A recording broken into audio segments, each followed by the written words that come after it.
Ya, Assalamualaikum warahmatullahi wabarakatuh. Nama saya Fikri Wanagil. Nama saya Jakobus Hans.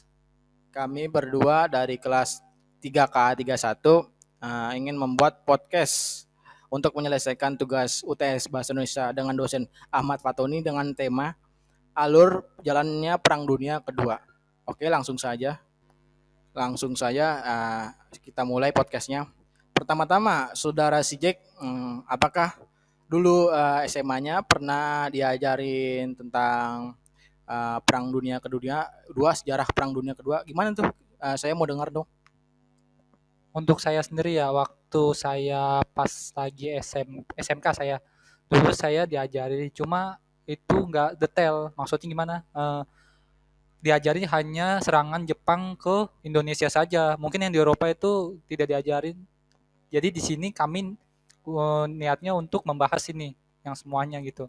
Lalu karena kan saya sendiri kan SMA ya, SMA IPS, kebetulan ada mata kuliah sejarah dan sejarah saya sangat diperdalam.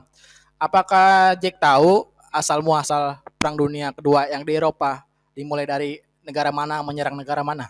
Untuk saya ya, waktu saya masih di SMK ada sih pelajaran sejarah, cuma nggak mendetail. Mungkin di SMA mungkin mendetail, tapi di SMK kan tidak terlalu di saya. Untuk yang memulainya pertama ini sebelum alur perangnya, saya yang tahu saya dari internet baca itu pertama dari sebelum Perang Dunia Kedua itu dari invasi Italia dulu ke Ethiopia. Nah, di situ Oktober 1935 sampai Mei 1936 perang ini terjadi antara angkatan bersenjata kerajaan Italia dan angkatan bersenjata kekaisaran Eropa Ethiopia. Jadi sekarang saya ingin menanyakan ke saudara Fikri ya.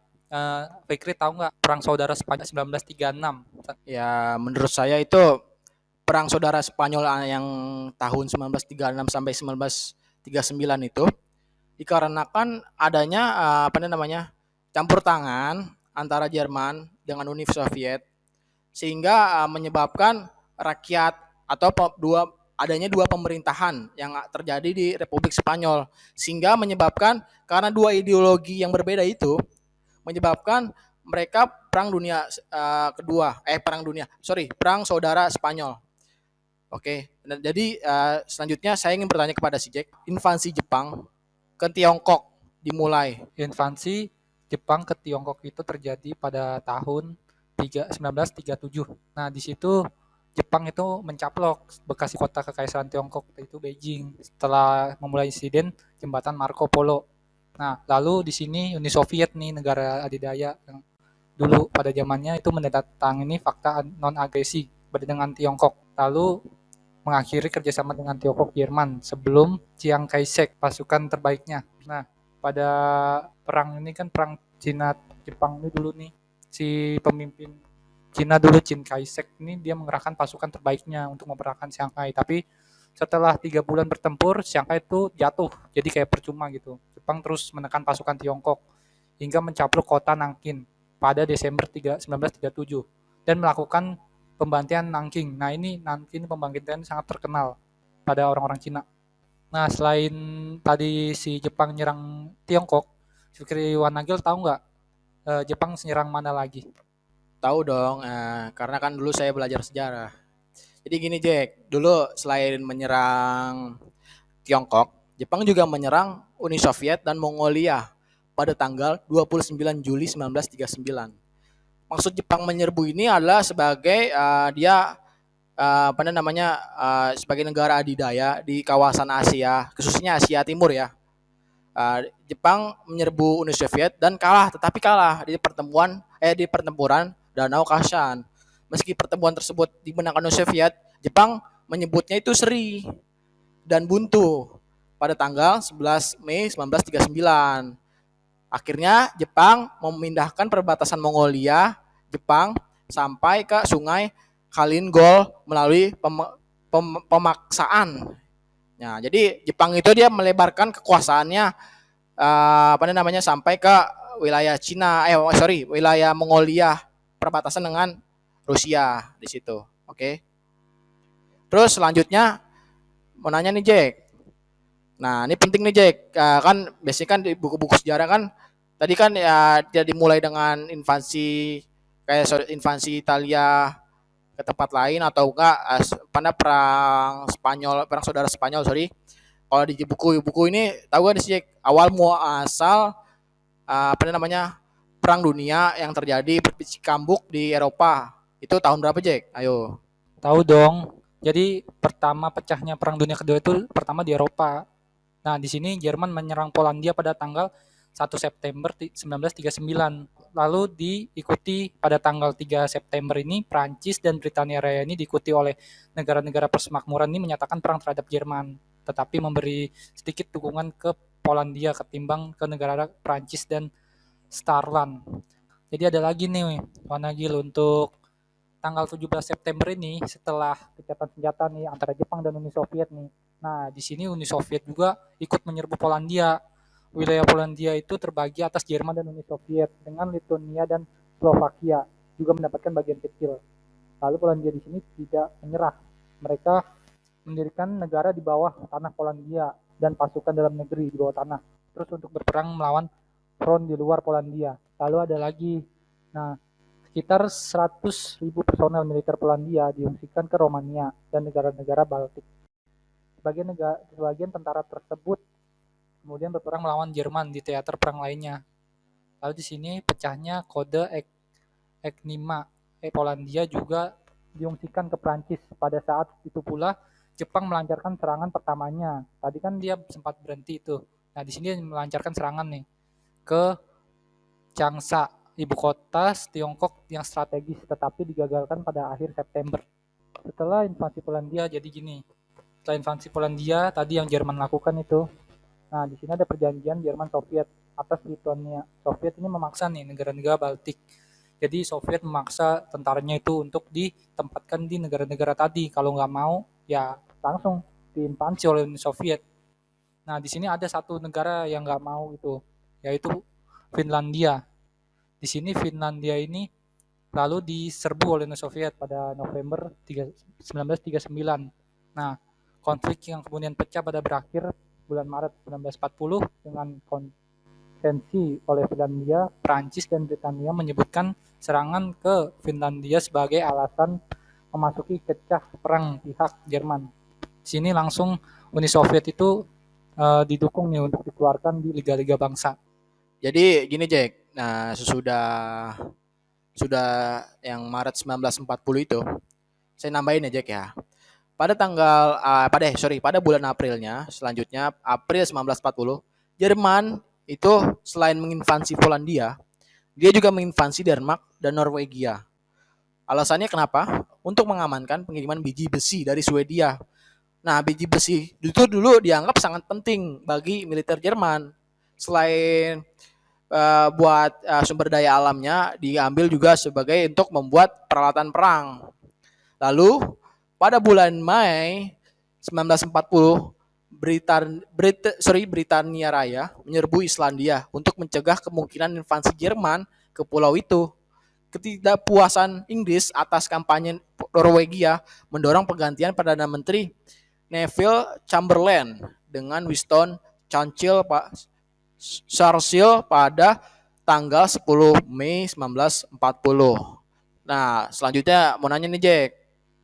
Tahu gak selain si Jerman menyerbu Polandia dengan Denmark, dia itu serbuan Jerman kemana lagi? Ke negara Eropa mana lagi nih Jack?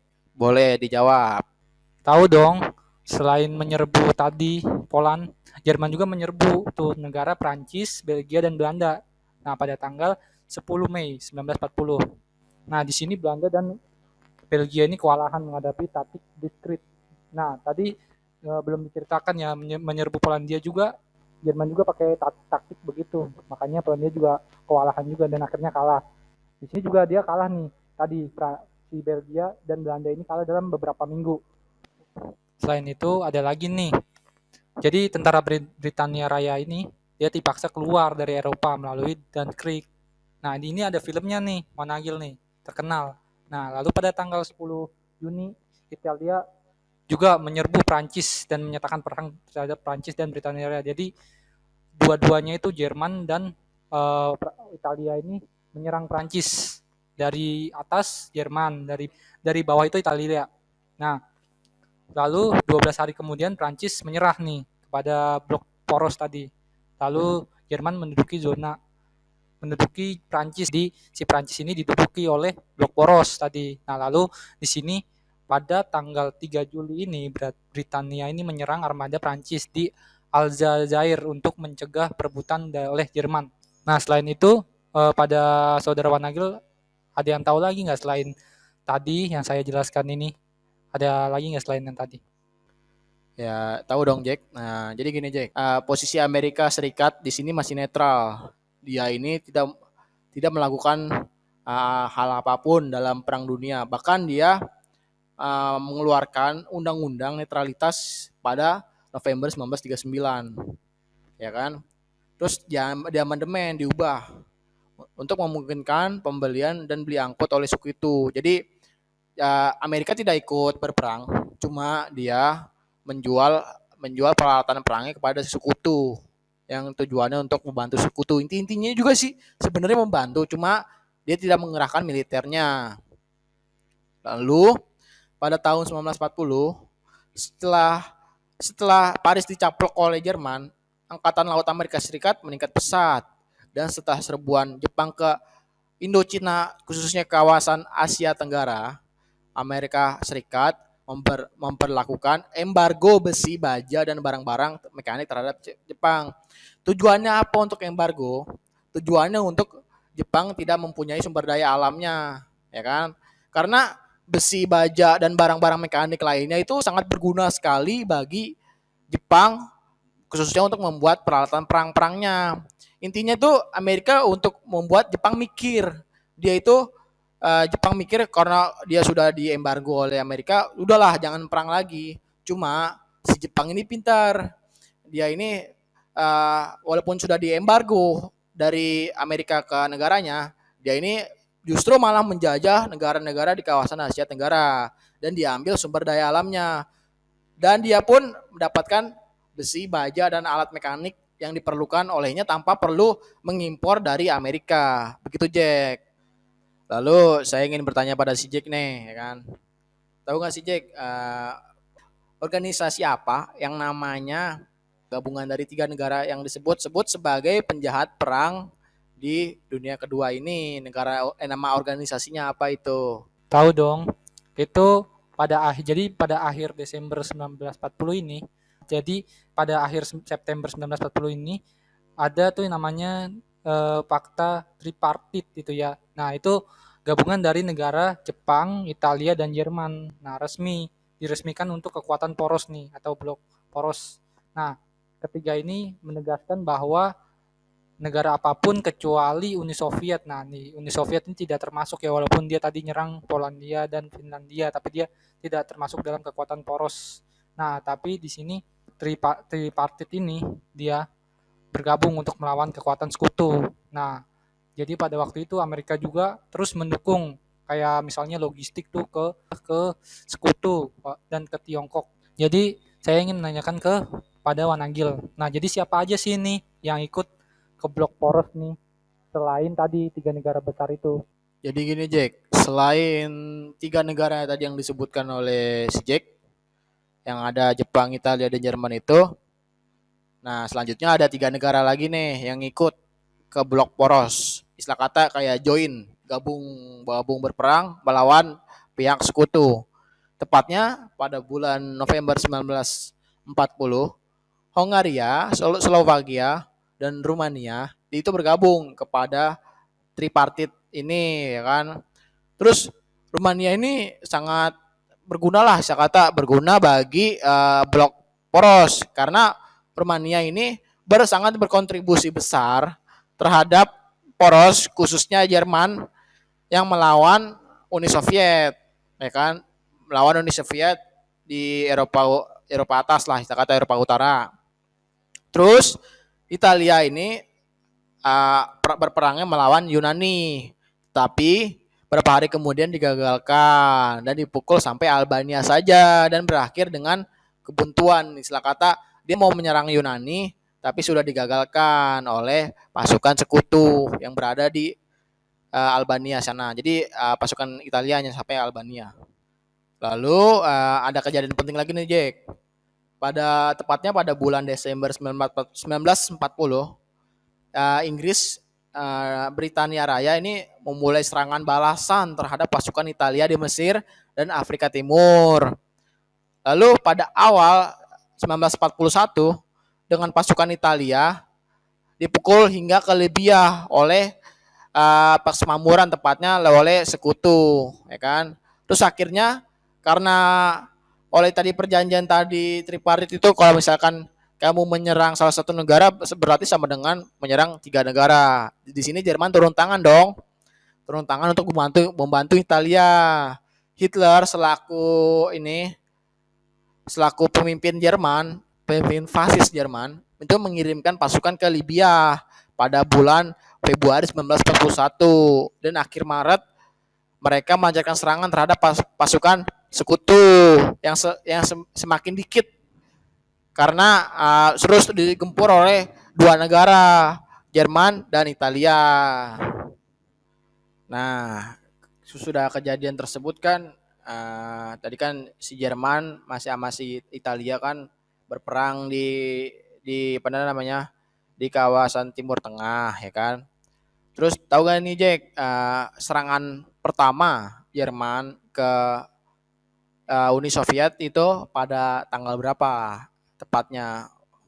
Jadi Jerman di sini menyerang Uni Soviet itu pada tanggal 22 Juni 1941. Nah, di sini blok poros yang dipimpin oleh Jerman ini dia langsung menyerbu ke Uni Soviet. Nah, dalam operasi di sini paling terkenal itu Operasi Barbarossa. Nah, di sini kan Jerman menyerang Uni Soviet tuh. Nah, pada saat itu kan ada perjanjian tadi yang kita ingat non-agresi, yaitu perjanjian damai di antara Uni Soviet dan Jerman. Tapi di sini Jerman ini mengingkari perjanjian tersebut. Nah, jadinya pasukan Uni Soviet yang tadinya tidak tahu apa-apa dan tidak siap, tiba-tiba diserang kan. Jadi ya sudah. Jadi pada serangan Barbarossa ini berhasil melumpuhkan Uni Soviet.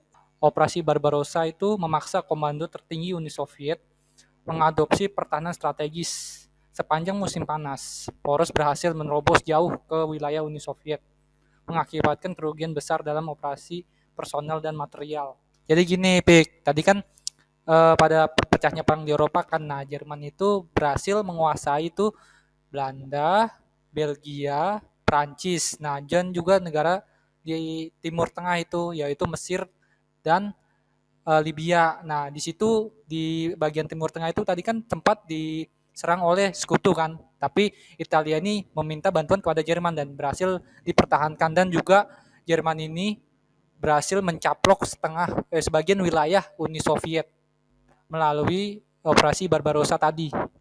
Jadi saya ingin menanya nih kepada Fikri ya, di Eropa kan sama di Timur Tengah tuh, terus ngajak perang juga sama Uni Soviet tuh. Nah, saya ingin nanya nih, Amerika kan dari tadi netral-netral aja ya. Di sejarah kita tahu Amerika juga ikutan. Nah, pada tanggal berapa sih Amerika tuh ikutan perang? Tahu dong. Apalagi kan itu ada filmnya. Jadi gini Jack, lebih tepatnya pada tanggal 7 Desember 1941, hari Minggu jam 7:38 pagi atau setengah 8 lah waktu Hawaii atau waktu pre-harbor, pada saat tentara Amerika lagi istirahat, lagi olahraga, tiba-tiba ada serangan dari Jepang. Serangan ini terjadi oleh gelombang serangan. Bahkan Jepang memberangkatkan 6 kapal induknya untuk mengangkut 353 pesawat tempurnya yang diisi oleh pesawat tempur torpedo, pesawat tempur pembom, dan pesawat tempur lainnya. Bahkan ini tercatat dalam buku sejarah manapun, tercatat 8 kapal tempur atau battleship Amerika Serikat mengalami kerusakan yang sangat parah. 4 diantaranya bahkan tenggelam.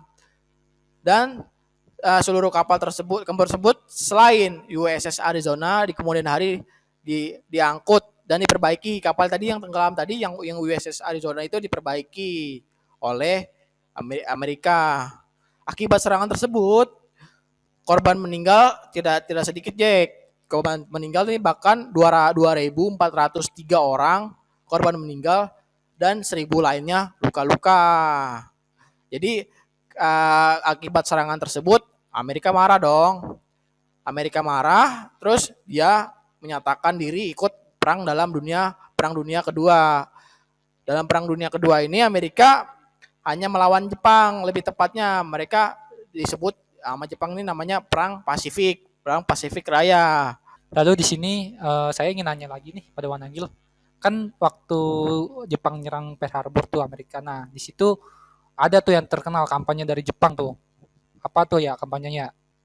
Jadi gini Jack, setelah penyerangan tersebut, Jepang itu baru menyatakan perang terhadap Amerika Serikat dan memulai kampanye Asia Pasifik Raya namanya.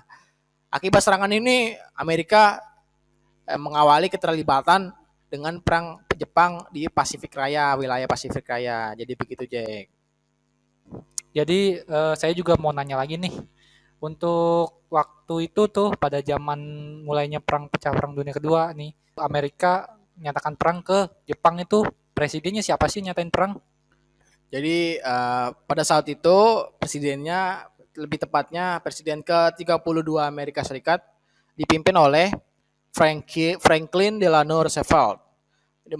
Dia adalah salah satunya presiden yang terpilih 4 kali dalam masa jabatannya. Nah, pada saat penandatangan itu ditandatangani pada tanggal 8 Desember 1941. Terus ada satu orang ini yang tidak setuju namanya Janet Franklin. Dia tidak setuju untuk perang terhadap Jepang. Cuma karena pada saat itu Pearl Harbor melihat Pearl Harbor yang dipurang-purandakan oleh Jepang, hingga akhirnya semua apa namanya dewannya menyatakan setuju dengan presiden dengan menandatangani perang. Terus akhirnya yang jadi permasalahan di sini adalah kenapa Jerman Nazi menyatakan perang terhadap Amerika Serikat. Saya ingin bertanya pada si J, kenapa Jerman juga ikut menyatakan perang pada si Amerika Serikat? Ayo, mohon dijawab. Jadi kenapa Jerman itu mendeklarasikan perang terhadap Amerika juga? Jadi tadi yang kita tahu kan, Jepang itu juga termasuk dalam anggota tripartit. Nah, di sini Jerman juga makanya ikut serta gitu. Jadi di sini kenapa Jerman tadi itu ya mendeklarasi ya. Jadi kan tadi tripartit kalau negara satu diserang maka semua negara blok poros ini ikut serta walaupun tadi Jepang menyerang duluan ya, tapi nanti pasti Amerika akan menyerang Jepang kan, makanya dia menyatakan perang. Tapi di sini Jerman tidak terlibat langsung dalam perang kedua pihak tersebut, tapi Jerman masih sibuk di negara Eropa dan Timur Tengah tadi. Jadi kan tadi kita tahu ya di sini blok poros masih masa-masa jayanya tuh tadi tuh nyerang berhasil gitu kan, di Jerman juga berhasil tuh. Nah, Wanagil tahu nggak sih pada tahun berapa sih kebuntuan serbuan poros ini? Jadi pada tahun 1942, Jepang ini lebih tepatnya Mei 1942, sorry. Jepang ini memulai operasi untuk menduduki Port Moresby di Sakata di laut Asia Pasifik. Cuma di sini pasukan Amerika sudah bersiap-siap, sudah banyak berbagai amunisi dan perlengkapan yang sangat baik, sehingga mereka memperoleh kemenangan telak atas kekaisaran laut Jepang, atas angkatan laut Kaisar Jepang yang disebut dengan nama Perang Midway sebagai epic comeback, titik serangan balik pasukan sekutu di Pasifik. Lalu kenapa Amerika berhasil menang di pertempuran Midway melawan Jepang ini? Pasukan khusus Amerika berhasil memecahkan kode laut angkatan Jepang sehingga berhasil mengetahui lokasi, waktu, tanggal, dan strategi apa yang akan digunakan oleh Jepang sehingga Amerika berhasil menahan serangan dan bahkan menang telak di pertempuran Midway itu. Nah, jadi saya mau bertanya nih Jack. Ya, jadi kan pertempuran Midway ini kan digunakan sebagai titik balik atau epic comeback dari Amerika atas Jepang, ya kan? Lalu pada 1943 ini kan banyak pertempuran yang di Eropa sudah mulai dikuasai oleh sekutu. Nah, puncaknya itu di tahun berapa Jerman mengalami kekalahan terbesarnya, epic comeback. Bahkan Amerika ngikut ngirim pasukannya ke ke Eropa.